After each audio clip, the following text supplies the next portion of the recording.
We know diversity and inclusion is big in our vocabulary right now. It's something that a lot of brands, a lot of companies are trying to implement, and rightfully so.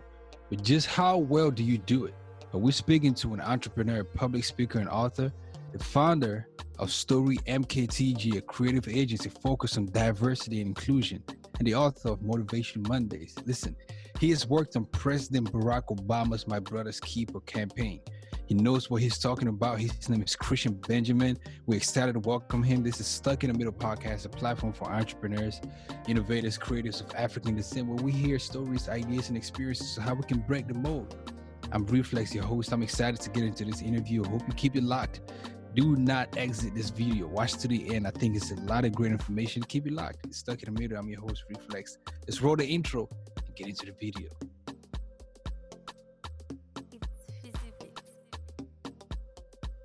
Cigars. I got some. I just came back home with some cigars, but I went to New York and gave some away. But I still have some boxes here. You giving them away for free or something? Oh, family, sitting on there smoking. But you know what? I got you covered. After this, send me your address. I got you. I got some cigars coming your way. Hey man, we're getting 85 cigars by Ocho Cinco straight from Christian Benjamin, sent to Stuck in the Middle, man. Listen, I am looking forward to it. Listen, bro, for people who don't know who you are, who is Christian Benjamin? Who is Christian Benjamin? If you were to introduce yourself to like a 60-year-old, 70-year-old, 90-year-old lady. Right, man. I would say it's a pleasure to meet you, beautiful. No, man, I just love to talk. I consider myself an entrepreneur, author, and I now call myself an alchemist. I practice alchemy because they say alchemy is, turning regular material into gold and silver, and I feel like that's my job, right? I'm not bound by any one vertical. I actually work in the realm of turning ideas into reality. So how I like to explain it is my 9-to-5 per se is an agency I run called Story Marketing, where it's a creative agency where we help brands and organizations reach people of color, our African descent, global, because a lot of these brands and organizations, they sit in these rooms and they don't look nothing like us. They make decisions for us. Right. And that is the time for that is over. And that was before all the stuff that's happening now. So we help them come up with visions and visuals and ideas and content that actually speak to our communities authentically. And then, as I always say, my hustles or my side jobs, whatever we want to call it, my book, Monday Motivation, that I work on, that I send out Monday Motivationals every week that I write. And I'm also have a book that's coming out at the end of the year, the same title. And 85 Cigars, the thing that everybody stops me in the street about. They used to stop me about Story Marketing, my agency, but now everybody stops me about 85 Cigars. Can I get a cigar? So I partnered with Chad Ocho Cinco Johnson and start launching a cigar brand that is doing extremely well. It's such a blessing. And that goes back to my original statement about alchemy. It's creating something from nothing. Like this was the idea that was just thrown around. And now I can go to different cities or even different countries, and I see them in stores, see people smoking it that don't even know me. They don't even know I run. They're just like, this is what they enjoy. So I'm going to use this word a lot just to get ready for it. It's a blessing. Yeah, no, it's a blessing. But your story actually is kind of different because you grew up in DC, kind of not in a traditional family, kind of unorthodox. Talk about that, man. Your upbringing and how that made you the person that you are today. Man, my upbringing, it was a lot of ups and downs, but I would not change one element of my upbringing. It feels like, to be honest with you, that everything that I went through was put together for me to be the man I am today. So very unique. I was adopted at maybe 1 month old. I came into my mother's house at 2 days old, and they kept me. They ran a foster home. They decided to keep me. My mother said there was something special about me, so she kept me. I grew up in an African-American household. I actually thought my mother was white for a long time because she was light-skinned. So I used to argue with her that she was white. But she was like, I'm light-skinned, I'm not white. When I was like really young, and we were very close. My mother and I were extremely close. And my father and I are super close now, but your father, you always button heads because my father was a preacher. So every element of my upbringing kind of leads to where I am today, like my spirituality and I think my speaking and all those things. And then from watching my father preach to the church my mother ran a foster home. I got to raise a lot of children that were just like me, but I didn't see it as any different. I just saw it like, this is a normal family dynamic until I went to school and people made fun of me like, that's weird. You have weird brothers and sisters. And then I stopped talking about it for a long time. And then my mother passed away when I was about 21 years old. That was the pivotal changing point in my life, because my mother was my best friend, and that's no conjecture. You know, the only reason I even played football was because of her, and she didn't get to go to any of my games or anything like that. So I was really down about that, but that's how I ended up deciding to start a business, only because I wanted to do something that kind of supported her legacy, and I wanted to be as great as she always told me I would be. And then a couple years later, I ended up meeting my birth mother, who's Trinidadian, and we became very, very close. We're close to this day. And then my birth father side, which is Nigerian, and all my siblings over there, and my birth father. So he's an amazing businessman, you know what I mean? Which is crazy, because I never knew a business owner, never met an entrepreneur in my life until I started a business. But it was ingrained in me. My mother is a poet and a creative and an artist. I'm obviously an artist and a creative. So all these elements, 4 elements from 4 different people, all came together and put me where I'm at today. And without one of them, I wouldn't be sitting here in this interview with you. And that's incredible. Speaking of fostering, you're actually a board member of Fostering Change Network Foundation. What is that about, and what what impact does it have in the world? Like your story alone is like like crazy. Yeah. So Fostering Change, how I became a board member there, they asked me to speak at an event a couple years ago. And after I spoke, they actually asked me to be a board member and support them. And I've been with them ever since. What Fostering Change does is they support graduates of the foster care system. So this is really, I want to say, this is really a high-end subject that I want to touch on, because I didn't even know this was a thing. Because like I said, I was adopted at 2 days old. So everybody is privileged. You never know what privilege you have, even if you come from a rough situation. I didn't have to go through foster care in the natural sense, where you graduate from foster care at 21 years old. So once you're 21, your family no longer has you. And a lot of people, a lot of adults that are like you and me, and we seem normal per se, quote, air quotations, they don't have a place to go to on Christmas, on Thanksgiving, or home to go back to on Thanksgiving. You know, you're 30, 40, 25, you go back home, there's no home for them to go back to. They graduated out, and a lot of the families they push them away and don't care about them. They're not part of their family, right? So what Fostering Change, I want to say, is about is they support alumni of foster care by giving them anything that's needed in terms of services, and you're 21 and up, so a lot of people are they call it aged out of foster care. Help with businesses that they're trying to create, career paths, in terms of the knowledge behind that, mental health, different things like that. They're regular, everybody's regular. You and I, we're all the same, but to have that background element of where you come from, and kind of not knowing, a lot of people don't know where their history is, who their parents were, anything like that. And that affects you as an adult. As we all know, the things we've been through, the trauma we've been through as children affects us throughout our whole life. Thanks. So it's really to support alumni of the foster care system, and it really actually heightened my vision to, I guess, my awareness to the privilege I had, because I didn't age out of foster care. My mother adopted me, so I grew up with my family. They were my family. It's no different than anybody else who was biological family. I didn't see any difference, right? And there's no difference to this day, but there's a lot of people that don't have that story. Right. So to hear from someone like myself who was in the foster care system, or hear other people who were in the system and they can help them in different goals in their life, man, it means a lot. That when somebody has your story or similar background, and can understand what things feel like, what the trauma feels like, what not knowing where you come from feels like, what feel like you've been left on the street or something like that, and as an adult, you see different issues that you've had as a young person showing itself as an adult. The Fostering Change Network really helps with all of that. So you're Haitian, American, Nigerian. How many siblings do you have? Trinidadian, Nigerian. Trinidadian, Nigerian, American. Yeah. So I have to count it on my finger, because I was raised with 2 siblings. My little brother was adopted, and my little sister, my younger, I can't call them little. They're a couple years younger than me. in their 30s and late 20s. But to me, they're my little brother, little sister. You know, my little sister was my mother's biological child. She's the youngest. So I have a brother and a sister, and then I have 3 more sisters and another brother on my Nigerian side. And then my father remarried, and I have 2 more sisters. So I have 9 siblings now.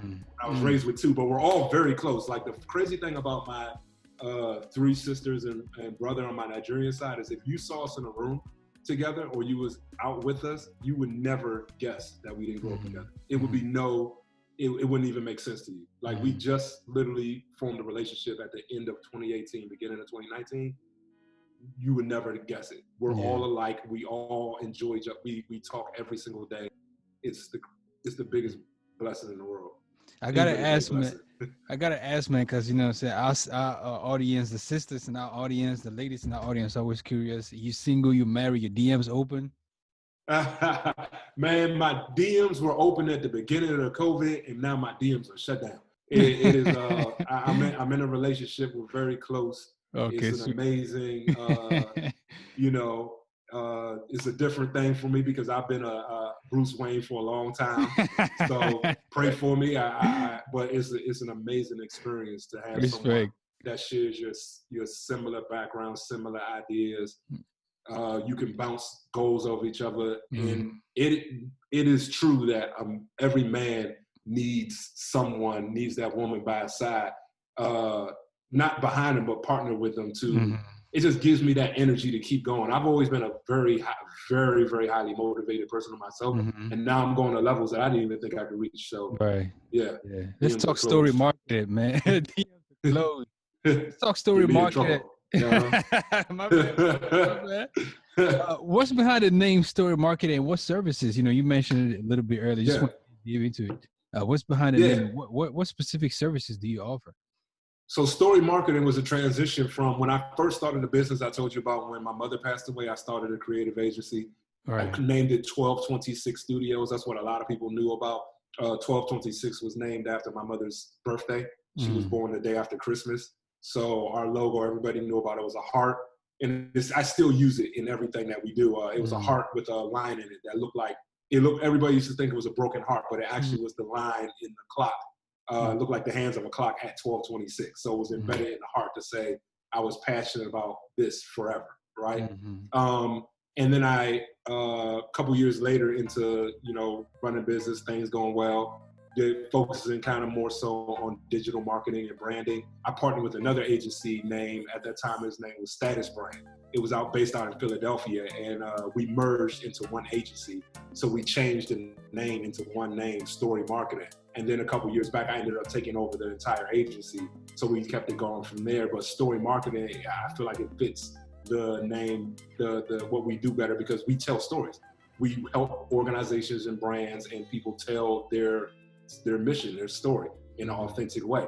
The exact services, a lot of the times we do diversity and inclusion and marketing workshops. We'll help big organizations like the United Nations or YCD based out of San Fran with social media in terms of outreach to their unique communities. We'll help. We're actually about to start shooting a documentary in San Francisco about the Bay Area and how young community developers have helped the Bay Area for 41 years. So it may sound a bit vague in terms of we're in the creative space that helps brands tell their story. But the reason why is because we don't want to bind ourselves to a medium of telling that story. We're going to tell it in the right way, and we're going to use something digital to do so, but not every organization or brand or product needs to be, it may not be a social media thing, it may be a film. It may be an exciting digital presence that is very engaging. It may be a unique campaign that you see at an event. Whatever it may be, we help those brands tell that story in a creative way. Yeah, and you mentioned one thing that you do well and have been doing it for a while is diversity and inclusion. You know what I mean? Especially in this climate that we're in right now, it's a hot button topic. A lot of brands are talking about it. What is one thing that brands need to know about diversifying their brand and their company? Oh man, one thing, that's a good question. I would say you have to start with authenticity. When you look in a room, when you're coming up with ideas for a community that you're not involved in, no matter how passionate you are, I always start with love. I start with, what I mean by starting with love is whenever I talk about some of these companies or brands that I've been able to step into, and people will get angry because they'll say, how could they decide to do something for, you know, African Americans and nobody in that room is African American?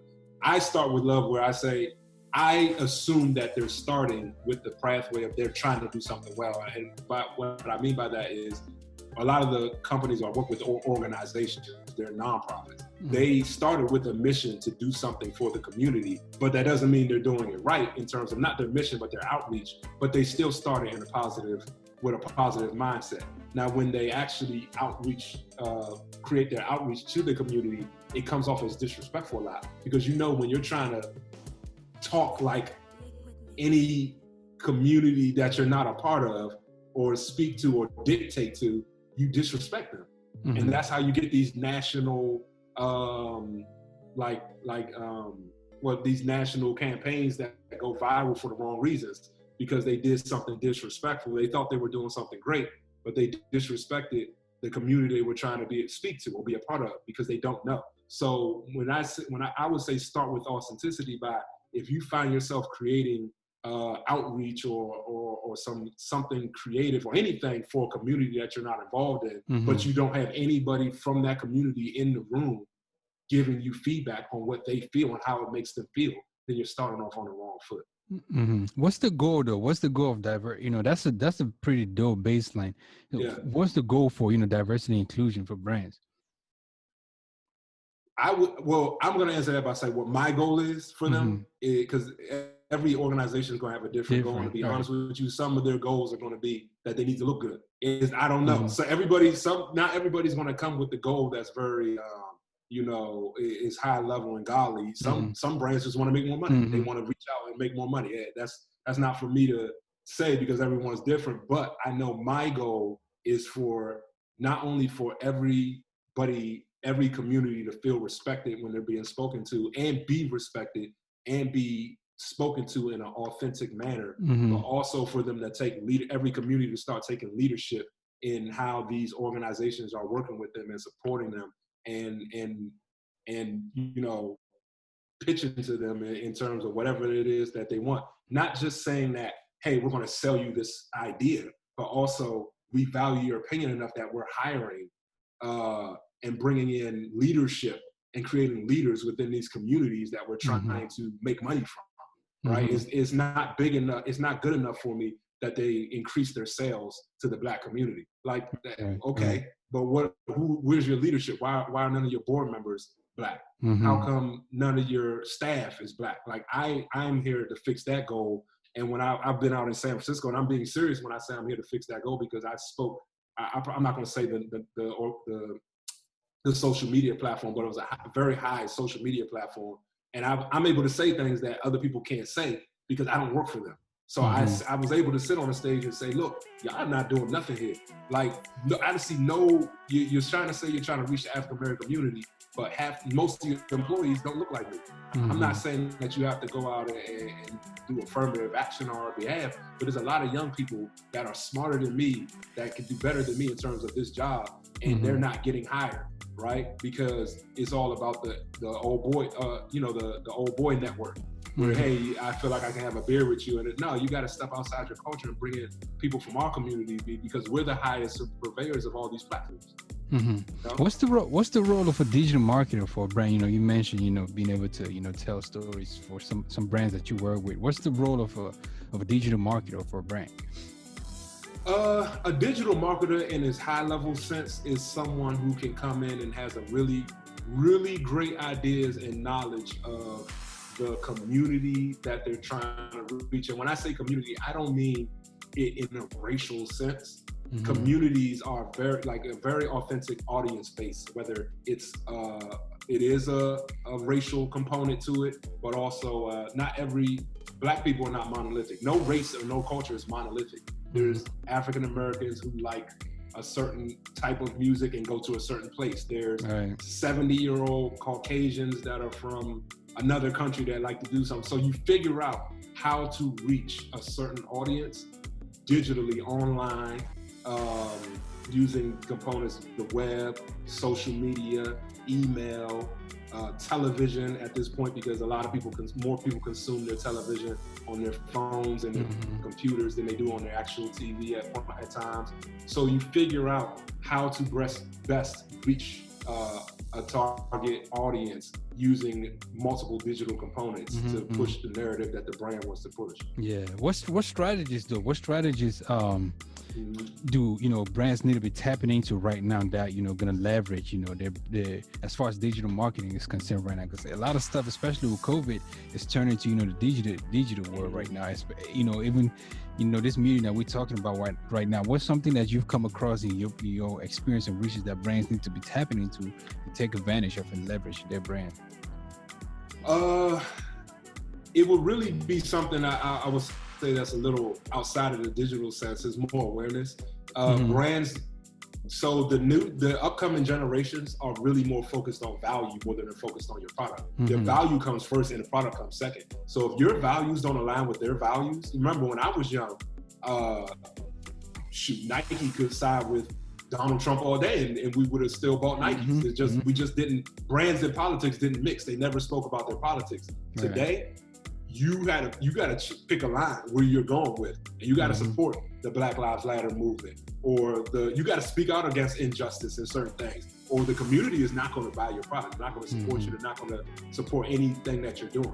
So you have to, brands, before they step online and start pushing campaigns, they have to start drawing lines in the sand. Not saying they have to get knee deep into politics. Everybody doesn't want to get knee deep into politics. I'm not gonna get knee deep into politics, but value is a big deal, bigger deal than it was before. And now, since, like you said, with COVID happening and there's not much touch, there's more visual. They have to visualize how their audience, how they can provide value to the audience they're trying to reach. I'll give you a small example.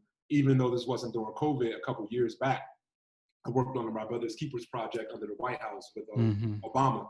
And we didn't just do a campaign we did commercials that was promoting My Brother's Keeper, but we also created platforms for young youth, African American, African Hispanic youth, to get tutored and mentored by business owners and influencers within the community. They also created platforms that they could learn STEM and different educational resources. And this was all done under the My Brother's Keeper platform, because it's not just about reaching an audience, it's about providing value to that audience. So I've spoken to, I'll say another brand that remains nameless, but I remember talking to one of their diversity directors and saying, man, that's a cool campaign. It went super viral. It was on Twitter for 8 weeks. It got 10 million impressions. That's cool. But after that's done, what did you really do for the community? What they were trying to reach was men, and they were trying to teach men how to respect women more, right? But it was like, that was cool. Everybody loved it. That won a lot of awards. But I want to see different activations that also men can also, after they get inspired by that cool commercial, you have a link that I can go to, and it may send me to a website. I'm just giving a concept that may teach me about microaggressions, things that men do that they don't realize they're doing to women and saying to little girls that make them feel uncomfortable. That now is value. I'll now use that more. You didn't just do something cool and sell me a product. I'm actually learning how to be a better man based on your lessons. Man, that's dope. I want to switch gears a little bit, talk about the Love of Art brand. What I mean? What is that about? You mentioned a little bit earlier about your creative side as well. Tell us about that. You curate the Love of Art brand. What's that about? Yeah, Love Art brand. A lot of the things that I started without a clear path of where they were going. I wouldn't say to do that, but I really started Love Our Brand. The funny story about Love Our Brand is that it only started because when I started building my team around 1226 Studios, I felt like, well, when they go out and do video and meet people, I want them to have the same t-shirts on. That's like what you do, right? It was like 7 years ago. And so I designed some t-shirts, but then I made the quote unquote mistake of putting them on social media. Like, oh, look at these cool t-shirts. All these people started, this might've been before DM, but I remember everybody was hitting me up. I want to buy that. I want to buy one. I was thinking, this is only for my team. But then I thought about it. I was like, man, this is pretty cool. They want to buy the shirt with the heart on it. At that point, it was just a shirt with a heart on it. And then I started thinking about, because I'm always going to think about how to support. I always believe in supporting people that come from where I come from, that could be doing better than what I'm doing when they're my age, right? Mm-hmm. And I thought, you know what? It's not about getting the proceeds and just pocketing all the money. I want to do something that creates and supports young artists in the world that didn't know there was careers in design and creativity and technology and different things, because I never knew that until I was in my 20s, right? So what we did was we started, and I say we because I had, you know, everything that we're doing, I have a little team around me, but we started creating different shirts with different quotes on them or different designs, and then using the proceeds to support organizations that support youth that are learning technology and art and design. Mm-hmm. And so, but with the social media platform, we didn't want to just use it to promote t-shirts and just put t-shirts up all day. That's not, we started saying, oh, let's share art from the community, you know, from people of color who are not really, or kind of overlooked, but share their art on social media. And that's what we're going to use our social media platform to do, is share art and raise awareness to all these amazing creatives that a lot of these designers and creatives, man, they're off the chain. Like, I'm like, what the heck? Who are these people? They're like the greatest, right? But we just support them on our social media, on our Instagram platform. Yeah, man, when I hear you speaking, you know what I mean? Like, I hear a lot of, you know, uplifting people, which is an incredible thing. And also, not just brands, but also uplifting people. And, you know what I mean? Like, one thing that people who know you or people who might have heard about you or, you know, would recognize and remember from his Motivation Mondays. We should actually start it as a weekly newsletter and has, you know, morphed into a whole book. Like, you know what I mean? Like, the consistency, like, you know what I'm saying? Like, why Motivation Mondays? How did you, you know what I'm saying, like, get the message out there? And talk to us about the book as well. Yeah, man. As all my stories have started, it started out just as a thing and grew into a big thing, you know? Mm-hmm. So it was like, growing up, I obviously, when you heard my background story, I've been through a lot of things, a lot of quote tragic situations. There was a lot of understanding. There was a lot of hopelessness I felt, and I was able to come out on the other side, not through my own doing, but through my spirituality, through God, through my family, through friends that I'm still with to this day. And, you know, a lot of the things I was able to accomplish and still do with life, I kind of had this syndrome where you feel like you made it out, but you left some people behind, right? So, and then another thing was, every morning I woke up on Mondays, especially when I opened 1226 Studios, I felt so excited. It was like a dream. I was living a dream. Something I thought I would never do was run a business. But I knew that everybody else, we were taught that Mondays are supposed to suck. Like, oh, I hate Mondays. Mondays suck. You know, everybody just talk bad. I would go to my office. I had built this studio in Adams Morgan, DC. I would see people walking around with their heads down. I can't wait till Saturday. Man, I'm like, man, what the heck? There's no time for that with me. I'm like, nah, I'm going to start doing a newsletter. I just started typing, right? I started typing a newsletter every Monday where I just sold my thoughts about what we could work on every week. Like, there's always something you can think about, work on. It doesn't have to be business related. It's just something. If you go into Monday with a goal for that week, you're going to have a great week, because it makes every day worth it, not just Saturday and Sunday, right? There's something you can work on. That comes from my sports background. You don't just, if you play basketball or football, you don't just work on what you're good at. You go to practice every day and try to work on something that you're bad at. That way practice isn't mundane. So I started writing it, and I never paid attention to it. I just wrote them and sent them out every Monday. One day, the turnaround was I was at an event and somebody saw me and they was like, yo, that's you. And I was like, oh, they must know me from, 85 or something. Came over and said, man, I'm on your Monday motivation list. It blessed my whole life. It changed my life, et cetera, et cetera. I was like, wow. And then I started getting emails from like companies and schools and people like, hey, we shared this with our entire company. We shared this with our school. You're doing a great job.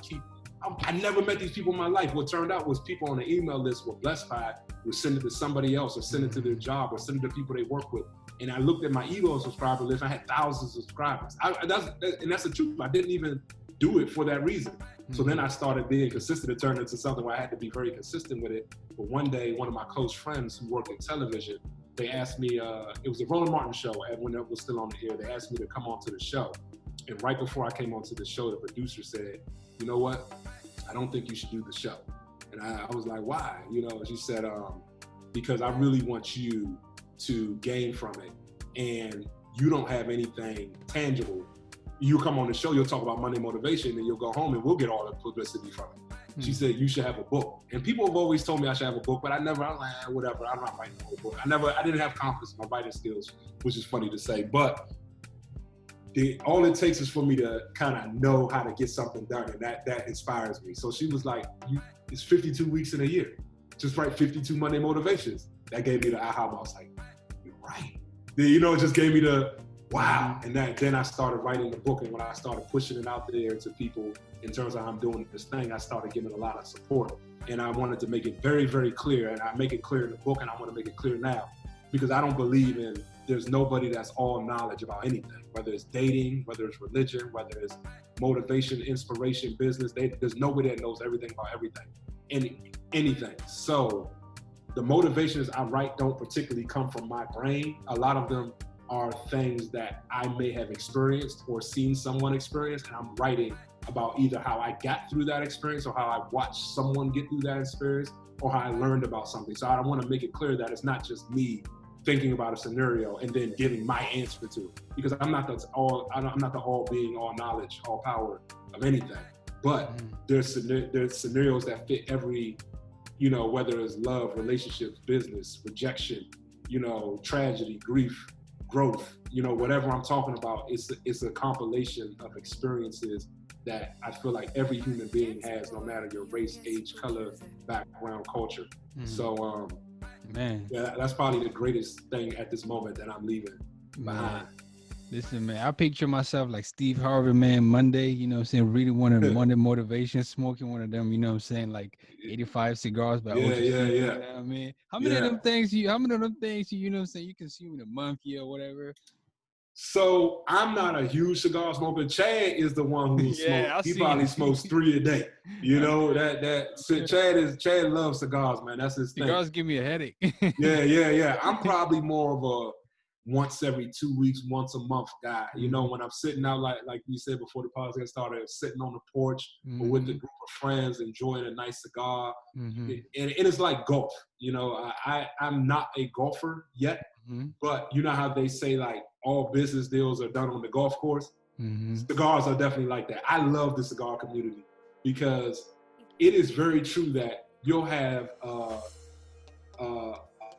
multi-millionaire at a cigar lounge talking shop with a janitor next to a school teacher next to an athlete, and everybody's the same when they're smoking a cigar in that lounge. Everybody feels the same. There's no hierarchy.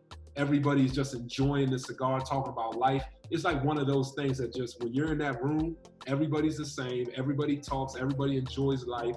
They talk about the cigar, how it tastes. They talk about whatever's on the TV. They talk about life, ideas.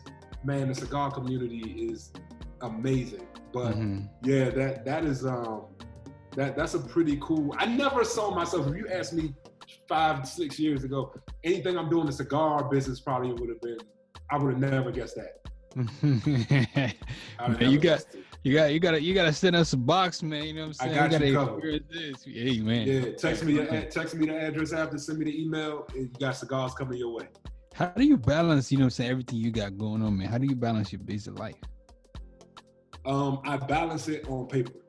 And I say that seriously. What you can't see is in my wall in front of me. This came from it's almost like another.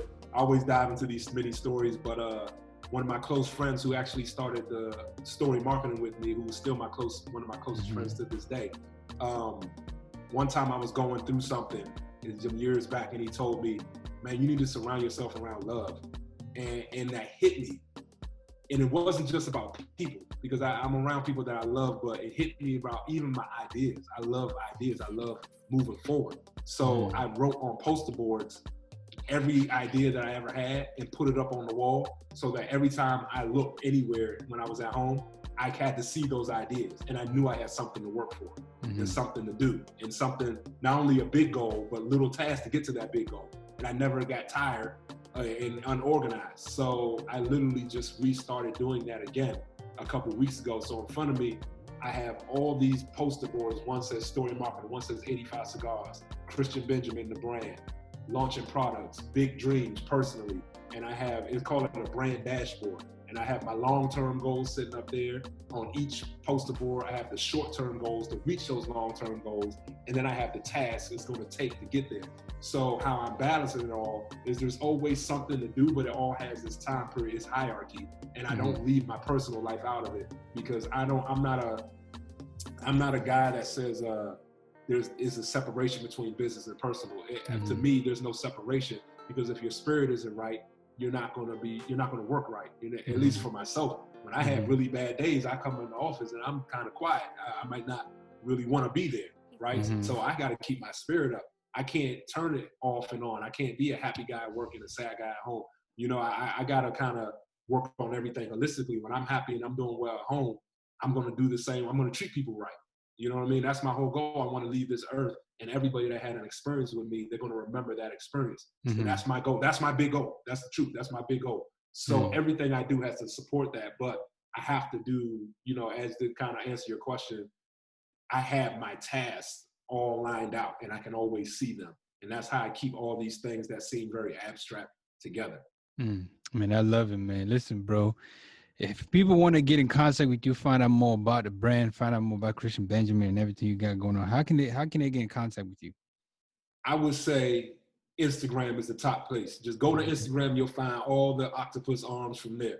At Christian Benjamin, ChristianBenjamin, at Christian Benjamin, you'll find everything. And I also want to say that the next post that I'm putting up today, this is Monday Motivation Day, is actually about Kobe Bryant and how the Mamba mentality actually saved my life work.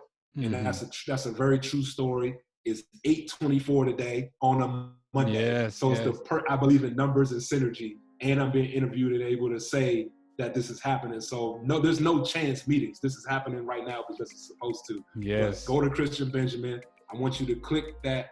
When you hear this, I want you to click the article I wrote that tells you the story of how Kobe's Mamba mentality saved my life's work, and just whatever else that you feel free to support, and then hit me up on a DM or something and I'll support you. Yes. 8:24, let's do it, man. Listen, Christian Benjamin, we have had the honor and privilege of speaking with incredible brother, man. He's a public speaker, author, the founder of Story MKTG, a creative agency focused on diversity and inclusion, and the author of Motivation Mondays. Again, 8:24, go peep the blog. He gave y'all his Instagram and all that good stuff, bro. Appreciate you kicking it with us, man. This has been dope. Man, appreciate you, brother. Hey, email me that address. Yes. I need pictures of you smoking a cigar. We're going to put it up and send it to Chad. He'll post it in the story, man. We're going to blow this thing up. Yes, sir. I'm going to do it, man. I got you. I'm going to do it. Listen, this has been Stuck in Middle Podcast. If you enjoy what you heard, what you watched, hit that subscribe button. If you're watching on YouTube, hit the ringer so you get updates every time we drop something new. This is a platform for entrepreneurs, innovators, creators of African descent, where you hear stories, ideas, and advice on how we can break the mold. If you want to support us, go on sitmpodcast.com/store, shop merch. That's how we're able to drive this machine forward. Shout out to AK in the background producing.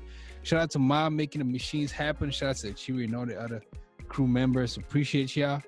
Thank y'all so much, and we are out.